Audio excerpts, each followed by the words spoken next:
Чимэгээ сав дээр хадмлын тохиргоог хэрхэн хийх вэ? Бичлэгээ оруулсны дараа Кирилл болон монгол бичгийн хадмлын сонголтууд ингэж харагдана. Та өөрийн хэрэгцээнд тохируулан хадмлуудын тохиргоог нээж хаах боломжтой. Энэ хэсгээс та хадмлынхаа хугацаа болон текстийг засах боломжтой.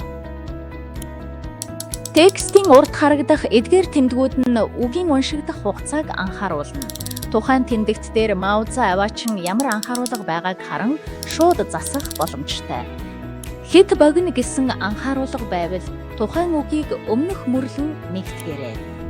Харин хэд урт байна гэсэн анхааруулга байвал засах үгийнхээ ард курсороо аваачин Enter дарахад урт текст 2 хуваагдан анхаарлын тэмдэг унших дүрмийг хангаж байна гэсэн ийм ногоон тэмдэгээр солигдно. Дизайн хэсгийн сонголтуудаас та хүссэн загвараа сонгоорой.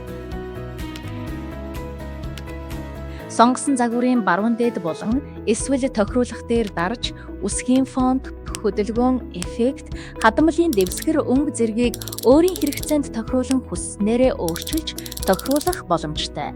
Текст хэсгээс та үсгийн фонт, өнгө, хэмжээг тохируулж өнгө ба дэвсгэр хэсгээс хадмлынхаа хүрээ, сүүдрийн өнгийг тохируулах боломжтой. Мөн та нэг мөрөнд гарах үгийн тоог энэ хэсгээс тохируулах боломжтой.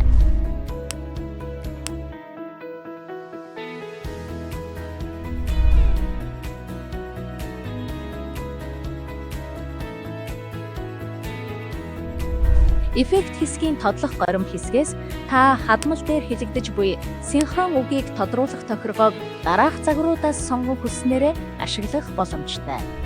Хөдөлгөөн хэсгээс хадмалаа ямар хөдөлгөөнтэй гарч ирэх хөдөлгөөний тохиргоог хийн.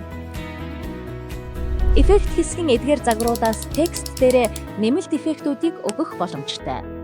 Байрлал хэсгээс хадмлынхаа хаана харагдах байрлалыг хялбараар засах боломжтой. Та энэ хүртэл хийсэн хадмлын загвараа загвар хадгалах товч дээр даран хадгалж дараагийнхаа видеон дээр шууд ашиглах боломжтой. Мөн хадмлын байрлал том жижигийг энэ хэсгээс хялбараар тохируулах боломжтой. Ингээд та хадмлаа өөрийн хүснээрээ загварчилж сурлаа. Чимэгээ сав хадмалтай бичлэгийг хормын дотор